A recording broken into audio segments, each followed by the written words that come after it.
How you guys doing?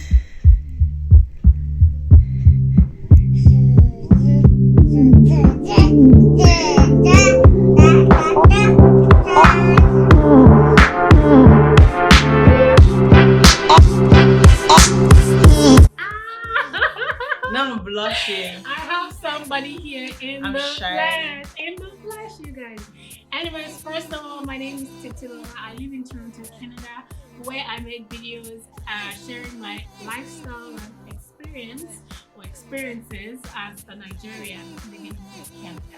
So today, I'm doing a collaboration with my sister, my friend, that we met on Instagram. Yeah. I think was it last year? Yeah, it was last year. I think so last year. So we're Instagram, friends, and we did a collaboration. A mom tag. Yeah, a mom tag earlier this year, right?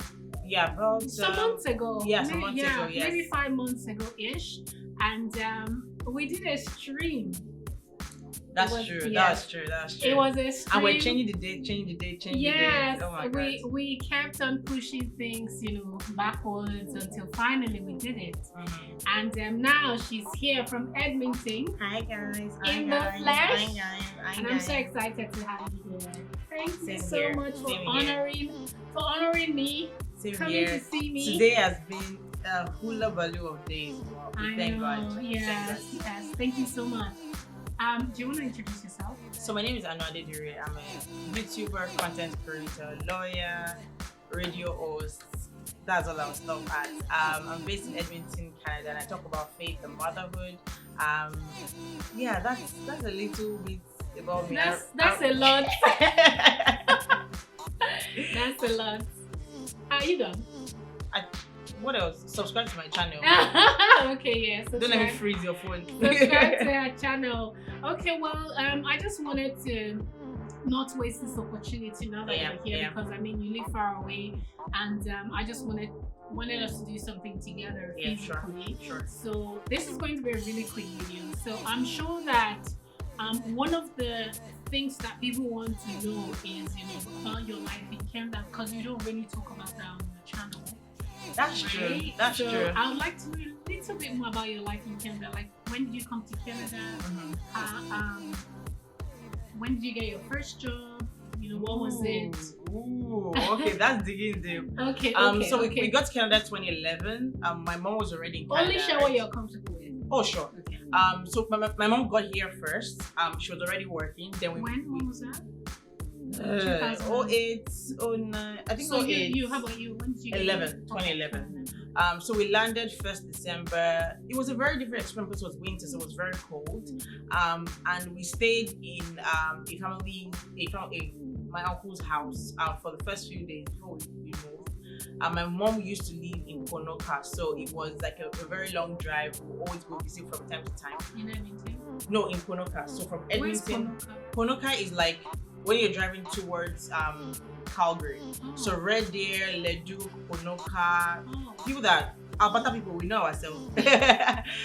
So it was a very, very different experience for me, and because I was still in school then in Nigeria, I wanted to finish school, so I was always shuffling. So I think my first ever job was at Walmart, and I was just doing customer service, and just because I was like, you need to go and cash in some dollars before you go back home, right? And it was good because I was able to get some experience, see how people relate. My culture shock was like, then in Nigeria, they give you money that is turned. You return the money and say, what another one. So they were looking at me strange that why would I say I don't want the money? Like, they gave me, I think I paid like $20, and she was giving like maybe a $5.70 change.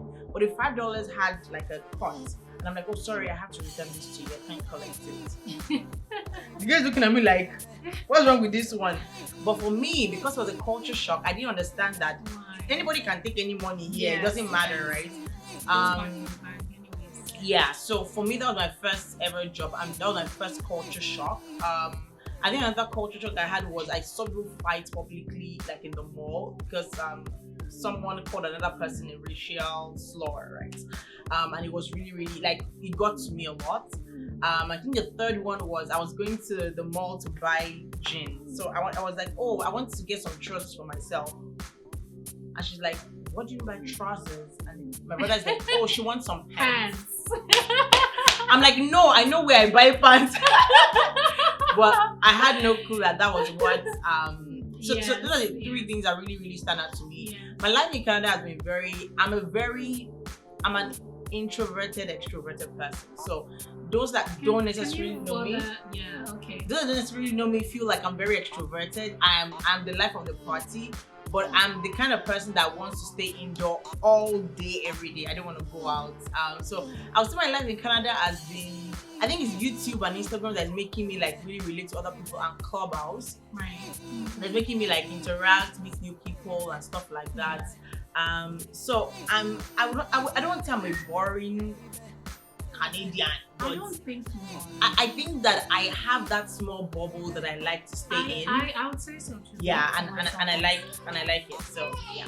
I agree. I would say so too for myself. Anywho, I'm very happy that you talked about culture shock, because something I have to mention is I studied in the UK for my master's. So the language barrier I wouldn't say language difference was something that I had to be conscious about. Like I got used to saying cardigan, for sweaters. Yeah. And I couldn't say that here because nobody would. They would just look at you like you need a sweater. They wouldn't even say you need a sweater. They would just no, I don't know what you're talking about. Yeah.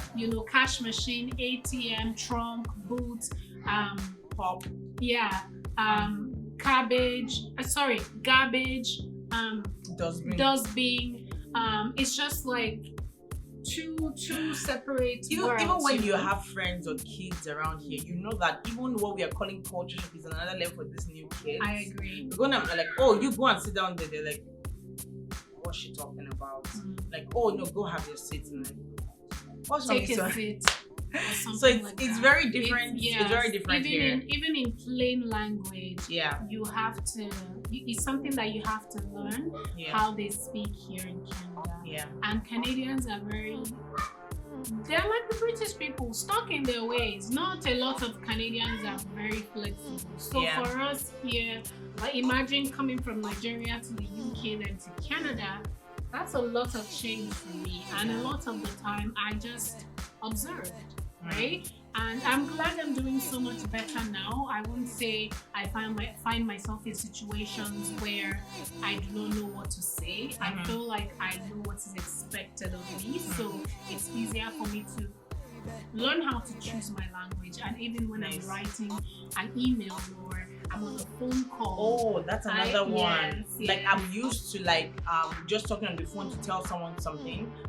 But I think the second or third job I got, I said something on the phone with the manager, and the manager got to the head office and said something else. So he told me that in this Canada, let me tell you, if you want to communicate to anybody, text or email. So that if the person wants to deny it, you can retrieve and say, on the 24th of this, attach the email, you gotta be smart. And you have to understand how these things work. So for me, I learned that early. So if I want to communicate with anybody, I do through text or I tell with my friends. It's very important for you to take your time to properly articulate what you mean when you're typing. Because when you're typing, things can be taken out of context very easily. And to try to avoid that, you need to know what languages you must use, especially if maybe you're working in a particular field.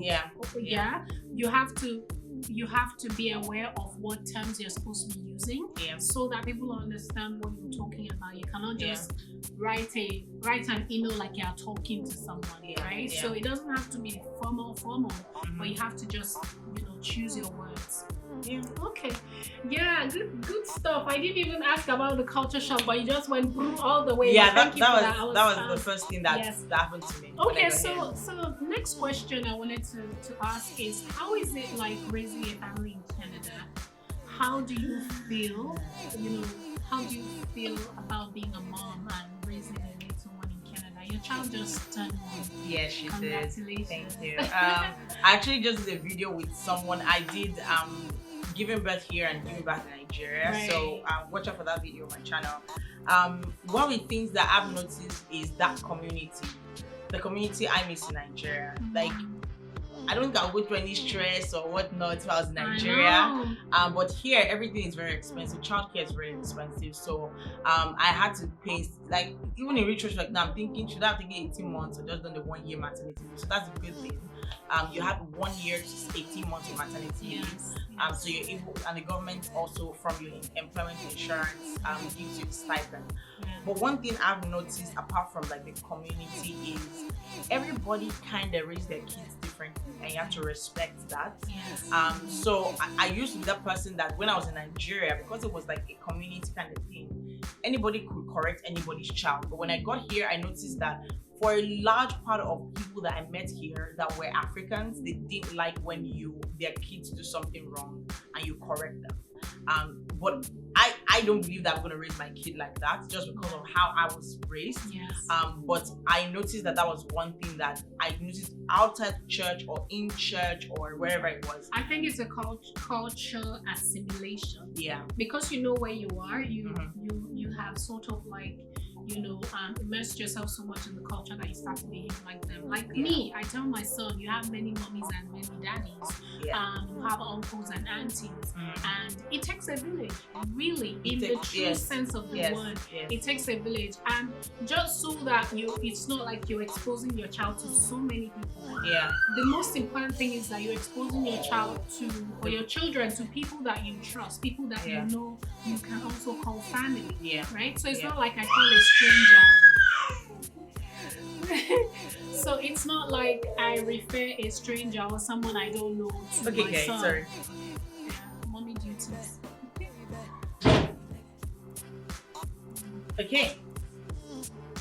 So it's not like, you introduce your children to someone you don't even know as their uncle or their auntie or mommy or daddy.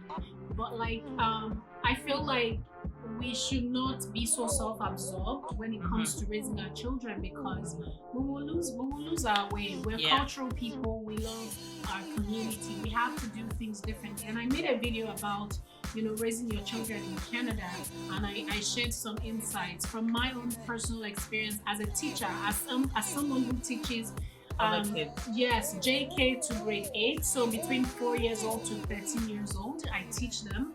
I know how they are, and I'm telling you, we have to raise our children differently in Canada. And when I say differently, I mean be mindful of how we're teaching them, how we're introducing them to the Canadian culture. Not to say, oh, it's the worst thing ever. Culture basically is just how people live. So you just have to tailor your kids. We have our own culture. Yes. You So just have to tailor your kids. We have to raise our children in our own culture. That's basically what I'm saying. Okay. I don't know if you guys have any questions. Please leave the questions in the comment section. Do you have anything else you want to add? I just wanted to make this video short. I would say that just be true to yourself. Don't compare your kids to anyone. Don't compare your experience even in Canada to anyone's. God always has a plan and purpose for your life. And all our journeys are different. Very, very different. And I always say, even though there are so many cultures in this world, for those that are Christians, I always say that the Bible is our culture, right? So we're kingdom minded, and in our kingdom there are different things that we have to do and put in place. So always remember that, and enjoy this time. Right now the weather is warm here in Ontario, so I'm enjoying it. But I won't have this experience so I won't have this experience every time. So what I'm trying to tell you is always seize the moment, always maximize your potential, always make sure that you go all out to be the best you that you can be. Thanks, guys. Okay, thank you so much for that. I really appreciate that. One last thing I wanted to say is I have made the best connections from socials. Take advantage of social media if you're going to be coming to Canada. I have met incredible people, and I have not brought, it's not like I bring everybody that I've met to my personal, to my space, right? I would have, cultivated a relationship or built a relationship with the person. Like, I've known you for a really long time, and we're just meeting physically. So I would say, do not be too shy to reach out to people. I don't even know how we got talking. I can't remember. But one person reached out to one person, or maybe it was even from the comment section. What's it called? Go out of your way to, reach out, try to socialize. Even if you're still in Nigeria, if you haven't come to Canada yet, or if you're new in Canada, please make the effort to reach out, because you never know who you're going to meet. You can make amazing connections like I had. And speaking of connections, I actually have a community called Let's Be Friends that helps you make friends when you come to Canada or before you come to Canada, to sort of give you that soft landing. I'll make another video talking more about my community.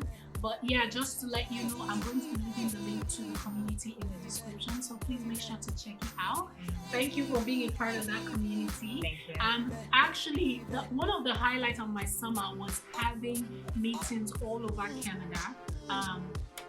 Thanks to Let's Be Friends, and it's amazing because people are meeting each other, people are building friendships, people are networking, people are getting jobs, people are getting roommates, from that. So I'm very grateful for that, for something I created that's helping me and helping other people. So please check out that community, follow us and be a part of us, so that when you get here, you won't feel like a stranger.